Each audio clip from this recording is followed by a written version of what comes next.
Good afternoon, everyone.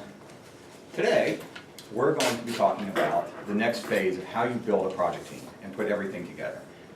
The critical phase, in a lot of ways, how do you actually build the team? So the main part, as Laura talked about in her eloquent toast that she just went through, is that defining what exactly is a team. Sheila, the new bride, or Maris?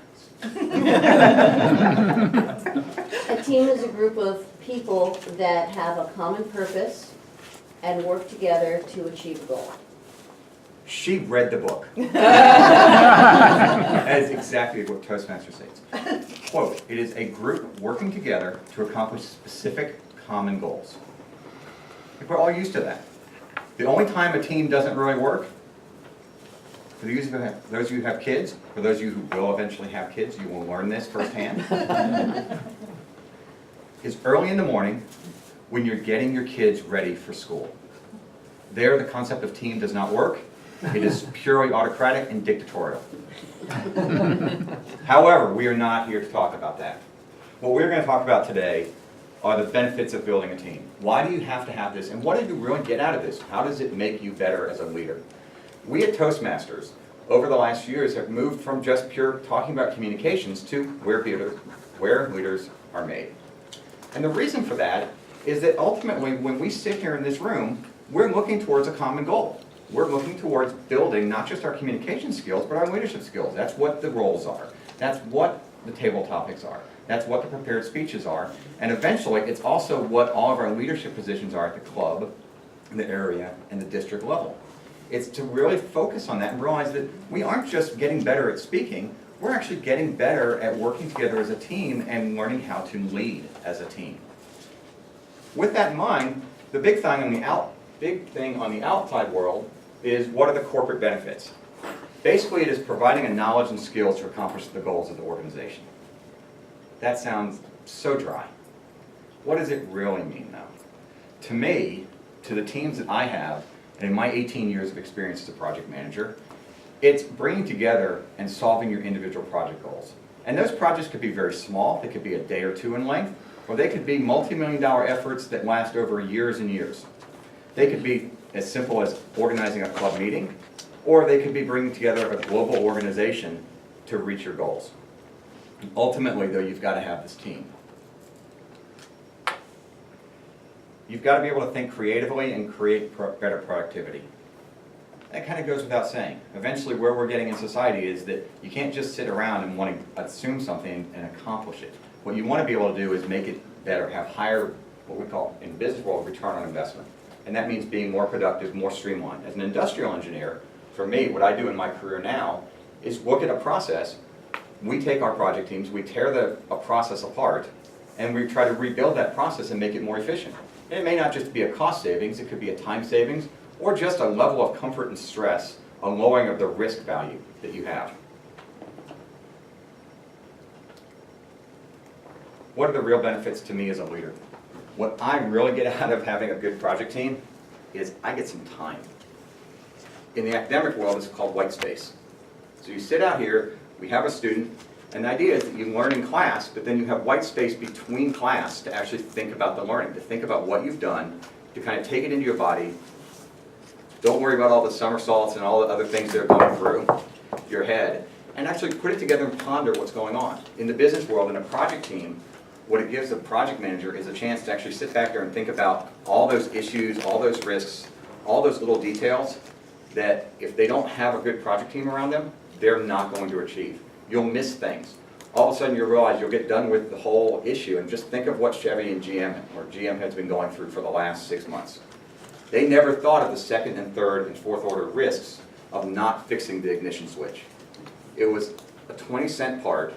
That ignition switch has now cost them tens of millions of dollars, and probably when it's done, hundreds of millions of dollars. Not only in reputation and perception, but actual injuries and pure dollar value, return on investment for your stakeholders. Those are things that you have to think about when you bring together a project team.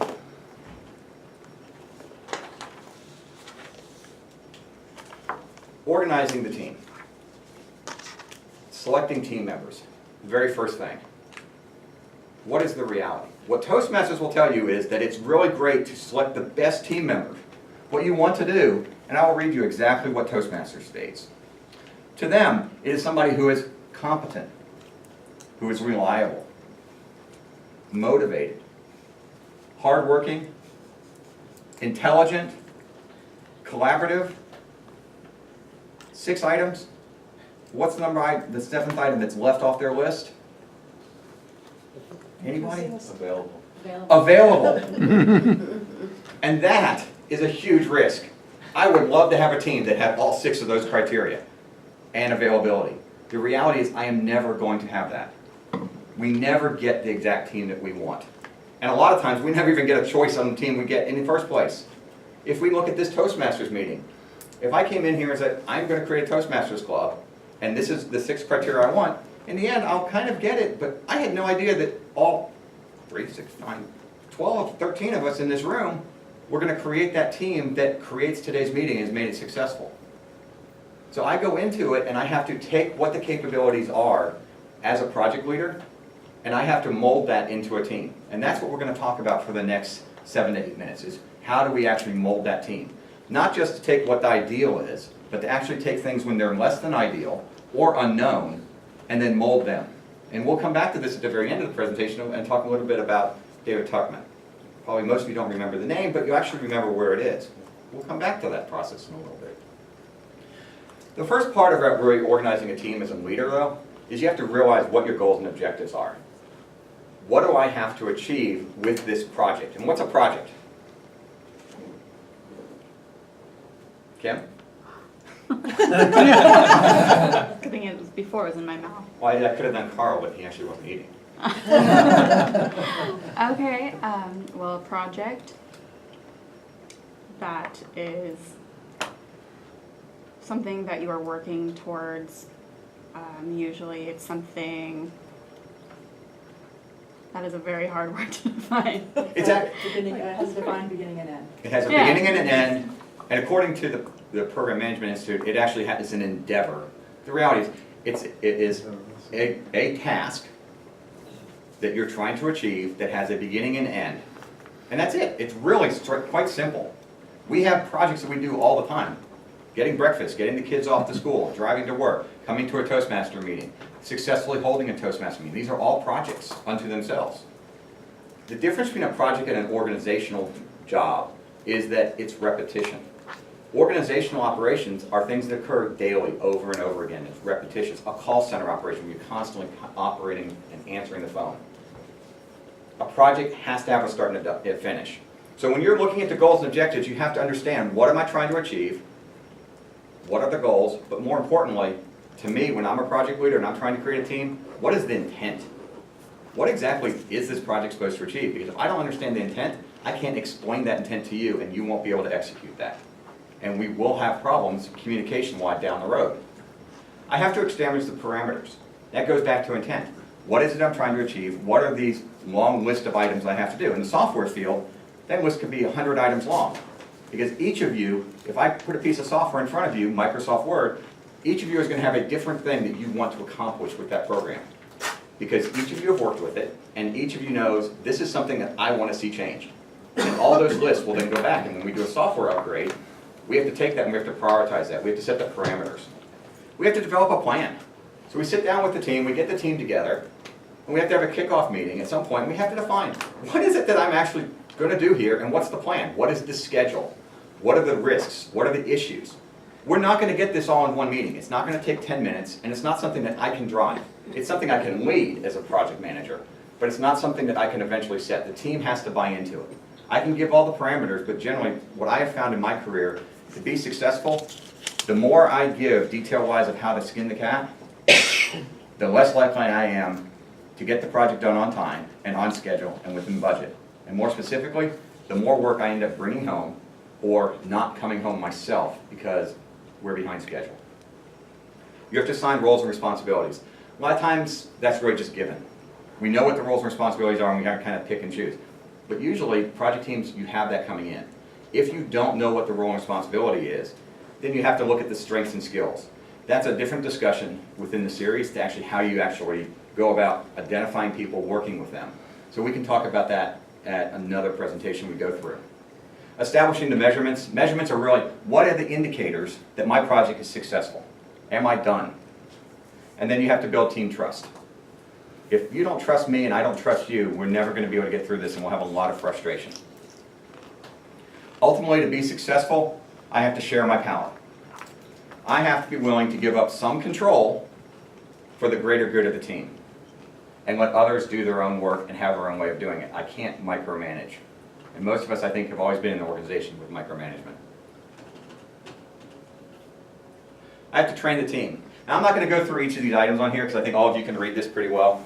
The big thing about training that I want to focus on is that you've got to train, and it's not just something you walk into an organization and say, I know you've been to your training, Carl. I know you know how to do this. I just expect you to do it. If I have specific goals, I as a project manager, I as a leader, should consistently look at what are the things that my team members need to get better. Now, in some small projects, it may be nothing. I may look at that and I say the risk value of ignoring training is worth it. But a lot of times, if I have bigger projects that are going to last months in duration, I want to work with them and I want to identify where your areas are. With my project managers that I work with as a manager, I treat them and I will take time out and I will sit down with them and say, what is it that you're trying to achieve? What do you want to get out of this? What are the things that drive you? What are the achievements that you want to have when you get finished with this? So those are goals as a project manager. And even though project management is 2/3 of the way down the list, it really is the criteria, the project management issues. Those are the things that bind everything else together. They bring together problem solving. The effective meetings, we all can define what an effective or ineffective meeting is. I think we all know what that is, just inherent when you sit there. An ineffective meeting is when we have a meeting to talk about all the other meetings everybody's been to. Everyone's in those? I have. They are not fun. And eventually they become very frustrating for your group. You have to communicate. You have to be able to foster communication among your team, because if you can't talk together, you're not going to work together. You've got to be willing to take risk, but not so much risk that you upset the chance of getting your project done. And that's something that you just learn over time with each of your organizations that you're in. You want to think, I don't want to say high morale. What I would say is you want everybody to stay positive, and you want them to stay focused on it. There are a lot of times where I have no high morale for the project I'm working on. It's just a project that has to be done. The goal is that I want to keep focused on keeping people on what has to be done so that they don't pick on other things or they don't let their mind wander. And I've got to be willing to step in when I have disagreements and not just let those disagreements just sit around by themselves. I've got to actually be willing to step in as a manager with my project team and say, okay, if two people are having a disagreement, what is your problem? It could be that I have them work it out, or it could be that I have to take more direct action. What I'm going to do for leaders changing roles, I'm going to modify their slideshow a little bit. This I talked about Tuckman. How many remember Tuckman and what he did? So, one person. Is that Toastmaster guy? Forming and storming and norming and performing.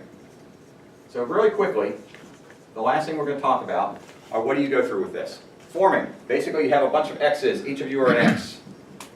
And you have a leader sitting in the middle. Basically, I'm the leader. And I'm telling you what to do. It's very directive at the beginning of a project, right?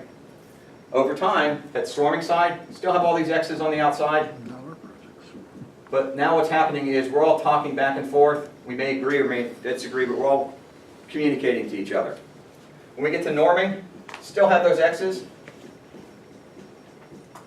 The leader's sitting in the middle, but it's now cross-communication where everybody's working together towards the goal. The team, though, is now working together towards assuming the mission, instead of it being more of a, I'm pushing everything into the leader.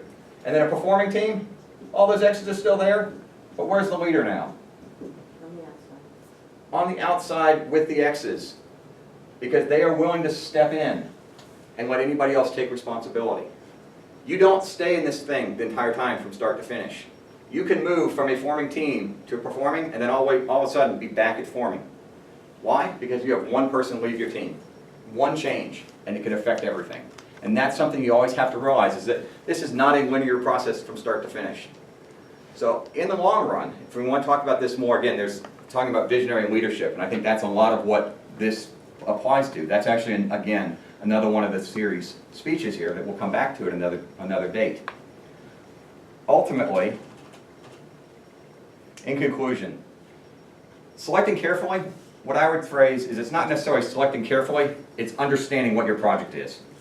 It's organizing your team, and it's communicating and training your team. And if you do that, you as a project leader will have an effective project team that can achieve its growth and its objectives. Madam Toastmaster.